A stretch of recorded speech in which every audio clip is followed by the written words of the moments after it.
Welcome to the This Week in Golf podcast, and let's wrap up the PGA Championship. It was a great championship overall. Going to cover four topics. The main four is going to be Xander winning, Bryson DeChambeau, Viktor Hovland, and of course Scottie Scheffler and what happened to him. So let's get right into it. First of all, you probably saw it, but if you did miss it, or even if you saw it, it was a great final round on Sunday. It was so great. The leaderboard was spectacular. Even in the beginning of the day, everybody started making birdies. The course was set up. It rained a lot, so balls were sticking in the fairway where they landed. Balls were sticking on the green where they landed. Not your traditional championship where a ball will roll 20 or 30 feet after it lands. Say you're hitting a 9-iron in there, right? Not like that at all. Everything stuck. So there were a lot of birdies, and the winning score by San Diego's own Xander Schauffele was 21 under par. The lowest, the overall average was 200. It was either 241 under par or 214. Sorry, I'm a little dyslexic with numbers, but it was one of the two. That's how the field was. 214 under par for the field. The next closest major championship was plus 41 at Riviera, like 20 years ago. So for the most part, the field is usually over par in an event like this, but in this particular PGA Championship, everyone was under par and everyone was making birdies, particularly on Sunday. Final group with Xander Schauffele and Collin Morikawa. I think Morikawa shot even par. He might have had one birdie on the day, on the last hole. And Tigala got off to a quick start. He was in there for a little bit, but not long. But kind of by the back nine, it had all ended up being Xander, Bryson DeChambeau, and Viktor Hovland. So let's talk about Xander. Truly a great championship. He's had it coming to him for a long time. And he hasn't won a lot in the last 2 years. I don't think he's won it all in the last 2 years. Not even just a regular event. But he's been in there a lot. He's been in the top 10. In fact, last week, the week before the PGA Championship, he got second.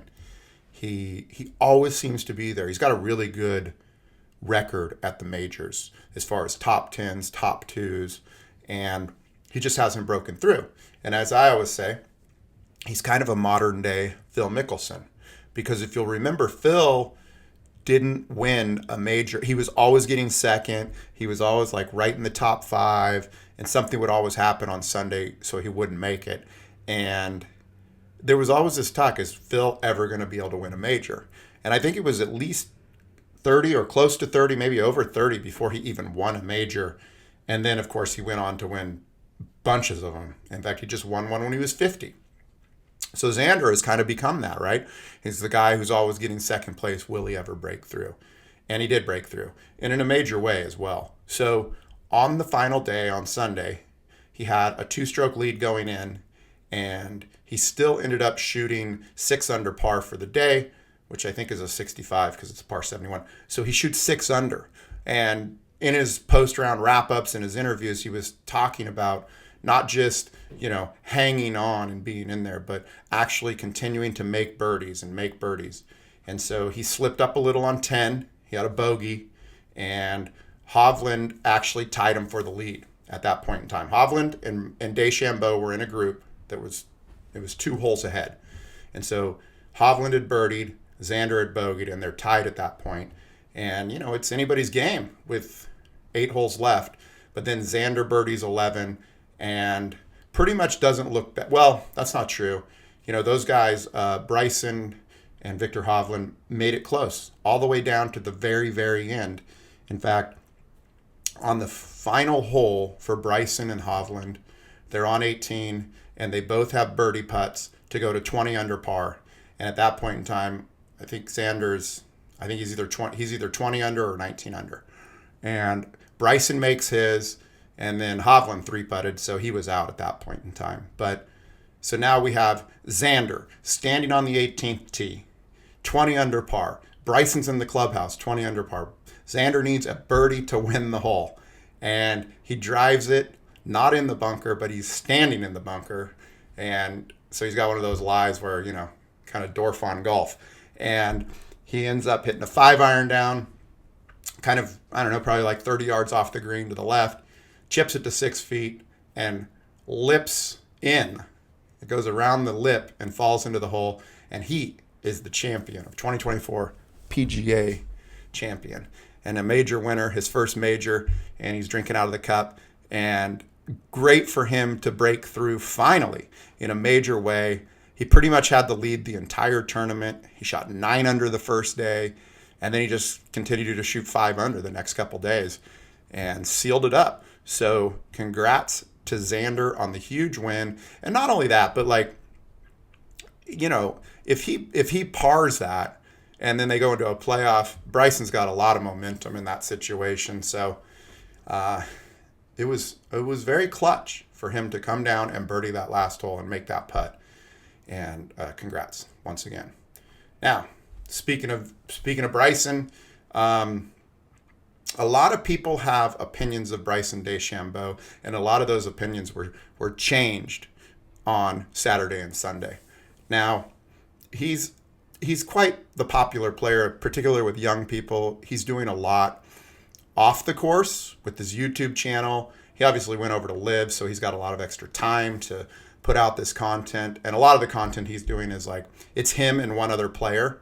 It'll be like an LPGA player. I saw one the other day with the long drive, one of the long drive champions.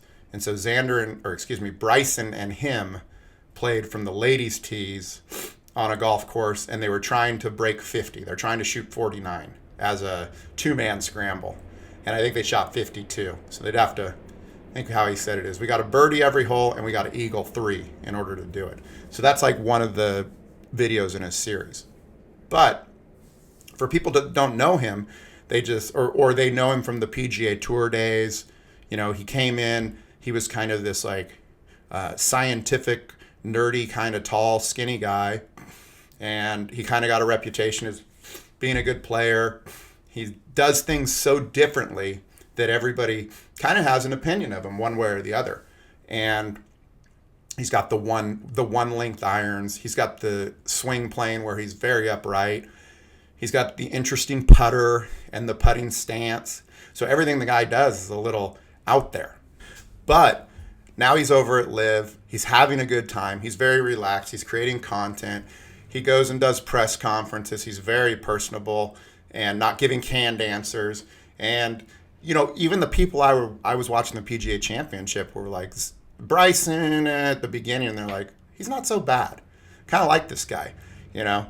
He's out there, he's competing hard, and, you know, he really played a clutch game. When it came down to it at the end, he was clutch. You know, he goes down on the 18th hole. He knows he has to get a birdie to get, you know, close to Xander and put some pressure on him, and he's able to do it. You know, he ends up with a 10-foot putt, and Trevor Immelman said the make percentage on, so Hovland and Bryson DeChambeau both have 10-foot putts, and he says the make percentage on these is less than 55%. And he said, but that doesn't matter at this point. It all comes down to the heart, what's in the heart on this one. And Bryson nails the putt. And I mean, it was just so fitting because the guy has a lot of heart. He works hard. He's out there trying all the time. And no shade on Hovland, but Hovland missed the putt. Hovland had a tougher putt. Actually, it broke a lot, but that's that. So yeah, so whatever people thought about Bryson before, they're changing their opinion in a major way. He's very likable, and he's a true superstar. He is a legit superstar, both on and off the course. Is he as good as Scheffler? No, but nobody is at this point. So, but is he a superstar in all the content he's creating? And is he a superstar on Live? Yes. Are there huge galleries following him around at every course he plays at? Yes. So true superstar. As for Viktor Hovland, good to see him back in the mix, I guess you would say. He last year was the FedEx champion last year. He made $30 million. He got particularly hot. I think he won the Hero Challenge. He won Jack's tournament. He might have won Arnold Palmer. He won 3 or 4 times last year, including the PGA Tour Championship, which was the $30 million purse. He's playing good. He goes over to the Ryder Cup. He chips in. He's a big-time part of that team. And then this year came around, and he hasn't sniffed the top 20, I don't think. And he changed his swing, or he got a new swing coach. And so he's been working hard. There was an article, I'd cite the author, but I don't know it, on Twitter that I saw. And it was basically about how hard he's working and all the things he's been doing. But one of the key things he did is he changed back to his other swing coach. And he said it took about a half hour for him to feel comfortable doing what he was doing before. And now, boom, look at him. He's in the mix. He also did really well at the PGA Championship last year. So maybe it's just the championship that brings out the best in him. I don't know. But either way, it brings up an important question. If it ain't broke, or a saying, if it ain't broke, don't fix it, right? If you're the player of the year and everything's going good, why do you need to change anything? Maybe you're looking for that edge to just get a little better. I get it, man, but I don't know. In my work, we had a meeting with all the stakeholders and the people like a year ago, and they said, "Oh, we got to change this, the process of how we do things." And the one thing, I sat quietly because I don't really give much credence to process. As long as we get the work done and get the apps out, I'm good with it. But I did raise my hand, and I was like, what problem are we trying to fix? And nobody could answer that question. It was just, well, we feel we need to change. I was like, well, but everything's working correctly right now. And then as soon as we changed, we missed 2 deadlines in a row.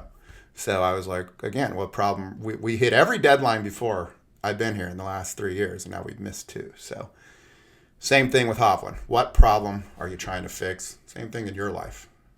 You're going to make a change, but why? Do you really need to? Less is more sometimes. Okay, let's talk about Scheffler real quick on Scheffler, because everybody knows what's going on. It's transcended the golf community. It's across every sports show, had people on talking about it. I will say this, he dodged a huge bullet. He really did. This could have been a major problem.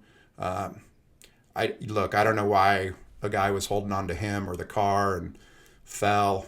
No idea. But what I do know is if that dude would have fallen and got ran over, or fallen and cracked his head and never woke up, or I don't know, pulled his gun out and shot at somebody, like this thing could have got really bad. And so to me, it has, donation to the police department in a large sum written all over it, make the problem go away, community service. But really, these things can escalate quickly. So I don't know. I kind of have an idea of, like, I'm a rule breaker sometimes, and if somebody would have said, stop here and park, and there was just like, I just had to pull through the thing, I might do it. Not anymore. But when I was 25, I might have done it. But anyways, huge bullet dodged. All right, let's wrap up some odds and ends of this week in golf. Nelly Korda on the LPGA won again. Congratulations. That is 6 out of her last 7 starts. Really starting to dominate. Really, 6 wins this year already, and we're only in May. And 6 of the last 7 starts. She took a few weeks off, but other than that, she's dominating. So let's see how long this can continue. And hopefully it goes all year. The other one, okay, let's talk merger, live, PGA Tour stuff. Another PGA Tour board member has quit. Again, the PGA Tour board, 12 people, 5 of which are we'll call them business people, and 7 of which are players. So now there's only 4 business types on there and 7 players. So they're going to have to fill that seat. And what do you think the majority is going to vote for? Their guy. So all votes on the PGA Tour, whatever happens on this, moving forward, the board now has 7, 8 people, so they can get whatever they want done and how they want to get it done. Hopefully it will get done, because we just saw at the PGA Championship how great it is to have all those players together, all the top players in the game playing together. And that's what we want. We the fans, right? That's what we want. We want to see the best players going against each other every week. And this deal is holding it all up. As for Live has some interesting features. that I just want to go over. So Liv has this, I got this email and it was like, pick who you want Bryson to play with on June 7th June 7th at Houston. That's the next Liv event, June 7th in Houston. Pick who you want Bryson to play with. I was like, I didn't vote, but it's funny that they're putting it out to the fans like that. And then the other one, though, that I did see that was pretty cool is the ticket options. So kids under 12 are free. And then, they have the ticket options, the Birdie Shack, Club 54, and they're quite pricey. They're not cheap. But one of the options that they do have that's pretty cool, I guess, if you have the coin, is you can buy a ticket that allows you to walk inside the ropes with groups. I guess, I don't know if it's limited to like what group you might buy the ticket for, or if it's just inside the ropes for all groups. And then this last one is pretty cool as well. It's a little pricey as well. It's $1,000 a player, but they're having, so tournament wraps, I guess on Saturday for Liv, right? No, Friday, Saturday, Sunday for Liv. So the following day after the tournament, they're having an amateur tournament, and they're saying the same tees, same pin placements. It's $1,000 a player to play in this, I don't know, amateur. So you could do it. So I don't know. I played Torrey, and after the tournament, I think they have a lottery as far as tee times, kind of that Monday, Tuesday, and Wednesday. You can get those tee times if you're lucky, and kind of play it in the same conditions. So this way is just a buy-in that Liv is doing. Just another little innovation wrinkle that they're doing. And that is This Week in Golf. Hey, it's Jeremy Callahan, and thanks for listening to This Week in Golf. Make sure and hit subscribe so you can get all the latest news and analysis from Golf BPM.